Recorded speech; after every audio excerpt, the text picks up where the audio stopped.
recent times, won today. Yeah, even Youngseek earlier today was able to take down a Zerg. But here we go. This is Dark. Very strong Zerg these days. 3-2 so far. One of his losses was to Zest, and another loss was to Protoss as well. So he actually has both of his losses against Protoss so far. Yeah, that is right. Trying to think of who it might have been as well. I'm not entirely sure. Or actually, rather, that's for all of Pro League, so that might have been in a different season. Yeah, that might have been last year. So it might have been a different race, actually. Don't quote me on these stats. I don't have them right in front of me. But here we go. Here's stats on the other side of things from StarTale-yoe Flash Wolves. 2-1 in 2015. Very timing-based sort of Protoss player. Likes to go for the all-ins now and then. Yeah. Can happen on this map, especially as we have seen recently. I would not be surprised at all if he does it, especially if he sees the effectiveness of the way that Zest does it. Maybe he does the same build. He's like, okay, you showed some weakness to this before, especially in terms of your scouting. Maybe I can just do the same build and win.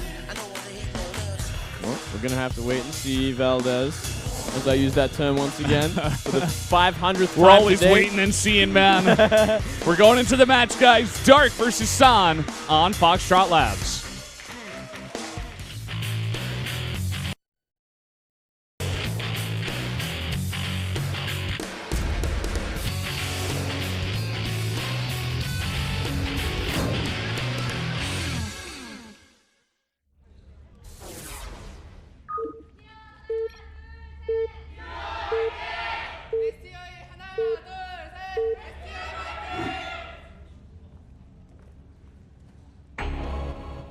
Down here in the bottom right, in the red, the Zerg player, it is Dark.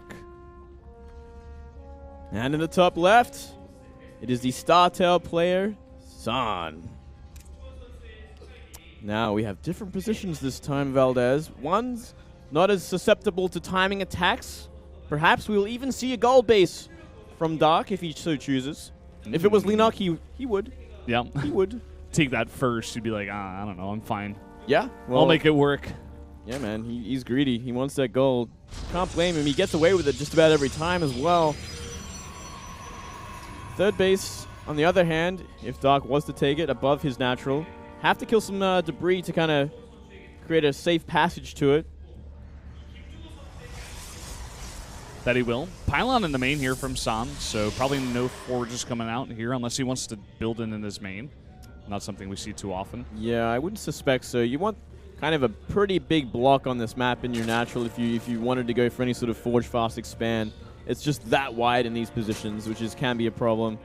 And I mean, we've seen Linok defeat, who was it? It was Rain.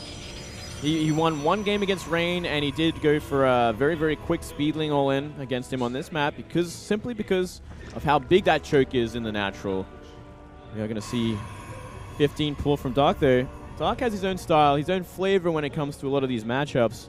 I mean, thinking to his ZVT, for instance, he loves to go Corrupts instead of Mutas and go for that kind of interesting composition, which we never see from anyone else, but he makes it work. Yeah, starting to become kind of a bit of an innovator here on the SKT team, whereas a lot of his teammates are kind of robotic. I mean, even if you look at a guy such as Innovation, a very robotic player, kind of just mixing things up.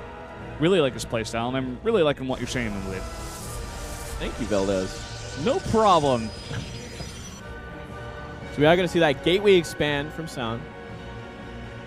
Means we'll get out the Mothership core just a little bit earlier. The Stalker, obviously. Want to take map control with that. Going to start with a Zealot. Zealot can be handy. Can do a lot of harassment early on. If you see perhaps 2 hash before pull. See a Zergling Scout. It's going to be very, very standard sort of opening from Dark. Not going for any fast third base just yet. Playing it safe. Yeah, let's see how long he stays on these 2 bases for. The first Probe Scout does come out pretty late here, and you will see the Zerglings, so he's looking at the timing. Wow, this micro. Oh, What? Dark. This guy, man, I'm telling you. Oh, my God. I've never done that before. Never, ever, Valdez. That is crazy. That shouldn't happen, man. Well, you know what the biggest problem is? He wasn't mineral walking. Yeah, there actually, you go. That Problem is the problem. solved. Put my stamp of solved on that. GG. We solved this game, guys. Yep. Got to do that if you want to scout. Or Zerglings will do that to your face. That they will. 2 Zerglings coming into the main now. Mothership Core about to pop will be more than enough to stop these, along with the Stalker.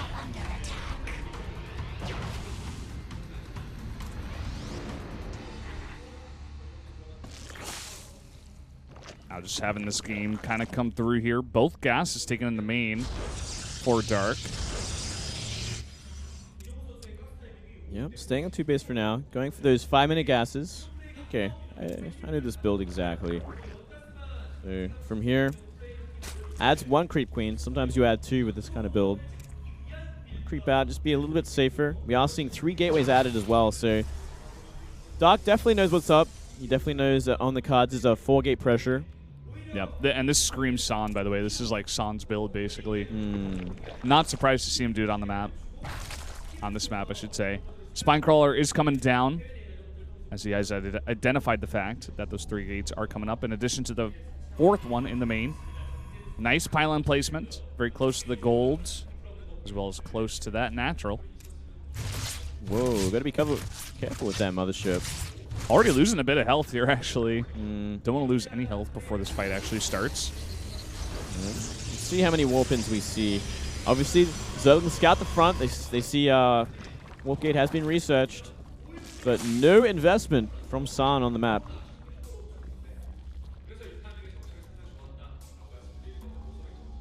Dancing Mothership Core, just waiting over there. Maybe wants to see if Drone is going to go over and take that 3rd base, wants to block it. Yeah, we are seeing a very fast lair as well as a Roach Warren, so it feels like it's going to be very early Roach with speed. We are seeing the Robotics facility follow up as well from San. So I wonder, are we going to see perhaps an immortal timing after this 4-gate? Yeah, getting that Forge down could go for +1. Already got the +1 on the way for Dark in terms of ranged DPS. Stalker begging to be let outside. He wants to kill that Overlord, but it's going to get away. So this is what we were talking about. Will he be able to get it? He does. So close. But that Mothership Core going to continue to be annoying. Look at this. We got an hallucination of an Oracle on the way, and Dark has bitten the bait, man. He's putting down a Spore Crawler. He reacted for a second, but once the Queen started doing damage, he realized it was a hallucination. And we are seeing Immortals being made. Second one queued up. It is going to be an Immortal timing. Valdez, I am certain of it. I am certain. Well, I was certain. Then he made an Observer instead of an Immortal. San being very fickle so far. You know, going for 4 gates, not putting on any pressure. Puts down a Robo. Makes 1 Immortal. Zergling scouts the Immortal. He sees it. Second Immortal being made now. And yeah, +1 on the way. Keeping an eye on this Mothership Core. San not paying attention, though, and he's actually going to lose this. Oh my god. Now, if he is actually going for an Immortal timing, that is one of the bigger mistakes, because you need Time Warp to really solidify some sort of advantage with your army. Without that, things can get pretty ugly. Let's wait and see if he's actually going to commit to that. I mean, we do see Twilight being added, so that's going to enable him to get a +2. It's going to enable him to get Blink Stalkers, and looks like he is. He's moving out on the map, at the very least. Let's see how much he's going to commit to this sort of aggression, because he does have a follow-up already planned. Yeah, Dark, though, I mean, he's got so many roaches out already. The +1 is done, and he's actually going for a counterattack here. Just to Zealot at the front is not nearly enough. And with that Mothership Core down with no energy, he may have remade it. There it is, but it doesn't have the energy, I assume. And these roaches are beginning to do a lot of damage. Yeah, he had to move the entire army back. All probes off the natural. He can run into the main base. Looks like he just a little too late. Ooh. Sentries get there just in time, and he burrows it. Where's the Observer? It's at the main base of Dark. Oh, this is so annoying, actually. Another Observer coming out. Let's see if he can get some sentries with those burrowed. Oh, just going to go for some more probes. Wow, getting 3. Yeah. This Our is Observer... So you go ahead. You go, mate. All right. Our Observer did point out the low drone count of Dark, even though he does have those 3 bases. That 3rd base is not saturated at all. Yeah. If you look at that mini-map, you can see no drones going in between that hatch and the minerals. Very, very important, Scout. Extremely important. This is kind of giving everything away. He's like, okay, all I have to do is defend, go Blink Stalker, get +2, make an army that is designed to crush roaches. From here, you can win the game off 2 base. That's exactly what he's doing. He's making only Immortals. And Dark's kind of identifying this. He's saying, oh, you're only playing defensive and making only Immortals? Let me add some Hydras into the mix. Also, let me get +2. It really helped that he got Roaches into the main base. Kind of showed everything that he needed to see. You also saw the Twilight, obviously, in the natural, which also means, okay, you're probably going Blink behind this, so you are gearing up for a stronger army than just an Immortal all-in. Drop coming in here. May be able to get a Queen. No, not quite. Oh, and is he actually going to be able to snipe that Observer as well? Yes, he will. Things just not going right so far in this game for San. A lot of his key units being sniped. You're going to want Observers against Burrow Movement Roaches. He is up 50 supply right now, Dark. Making Hydras, which is going to do perfectly against the composition that we see from San. Now San finally going for a 3rd base. Going to be going for that Nexus at the gold, which means that we might see some more aggression from Dark. Would not be surprised. I mean, if San's looking to hold this 3rd base over here, I mean, let's go through what a typical fight might look like. You know, throw down a bunch of force fields, try to contain, but then you've got like 36 Roaches burrowing under them, and you got Hydras in the back doing a lot of DPS. Could be a pretty good fight for Dark. We'll have to see, though. A couple of Immortals in the mix, as well as a lot of Blink Stalkers with a +2, though, so may not want to take this fight just yet. Oh, yeah, he is going to be careful. Giving away a lot of supply for free. Getting that 4th base down. We are seeing an Infestation Pit. I wonder if we're going to see Swarm Host from this. Swarm Host also going to do very well against this composition. Without any Colossi or Archons or Storm, like, it's going to take a lot more time to get rid of those Locusts. Decent creep spread for it. Yeah, he's pushing that out even farther now. Getting that pretty close to the gold. He's got even a burrowed Zergling at that possible 4th base for San.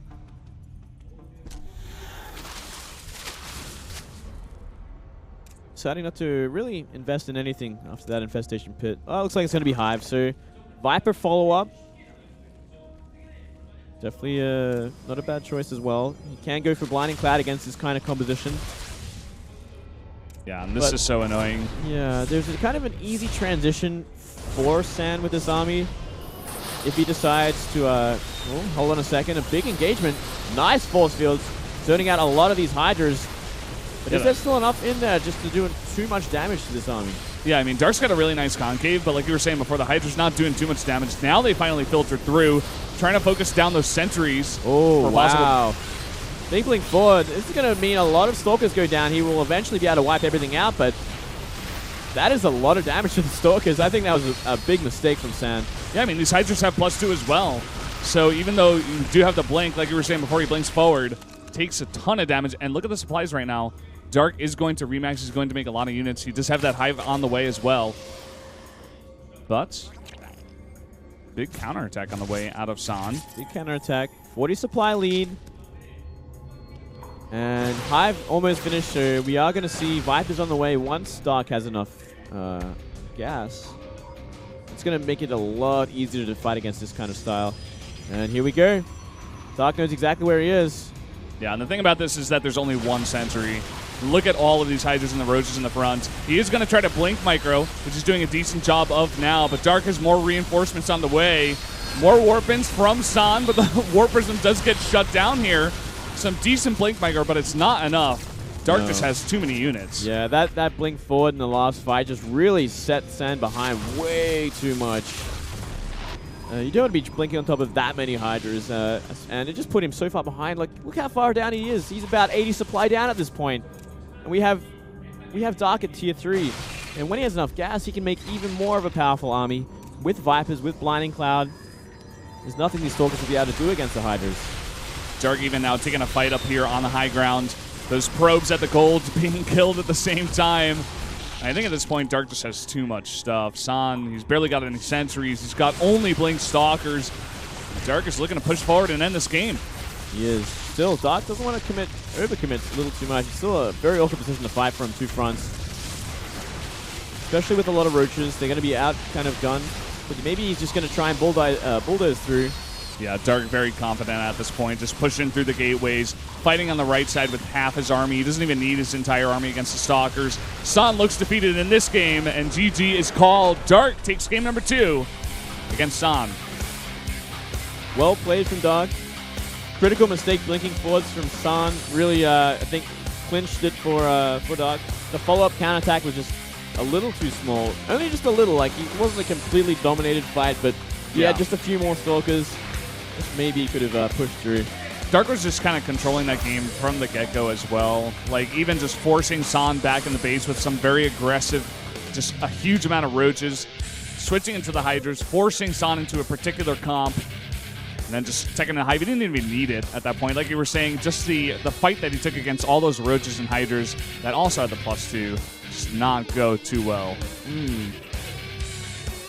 Well, next match is going to be Classic versus Life. So this is definitely StarTale-yoe's chance to come back into this. Life, a complete monster, the world champion of last year. Blah, blah, blah. He is amazing. Let's wait and see what That's an he's easy got. way to put it there, Moonblade. He is pretty amazing. And I'm sure everybody is looking forward to that matchup. I'm looking forward to see, especially as a Protoss player myself, what is Classic going to bring against a guy like Life? Because Life is a guy kind of like Leenock, but on like the next tier that will just like rule the game. He will control the entire thing and make you feel really bad about yourself. Exactly. He's definitely more of a Leenock style, kind of a ZV peer. We've seen Leenock do very well in recent times, and I'm sure Life is a lot of the inspiration behind that. Yeah, And definitely. yeah, I mean, it's going to be more of that, just non-stop action. Obviously, Life wants to get the early sort of aggression on. Maybe some proxy hatch, maybe very early Zerglings with speed.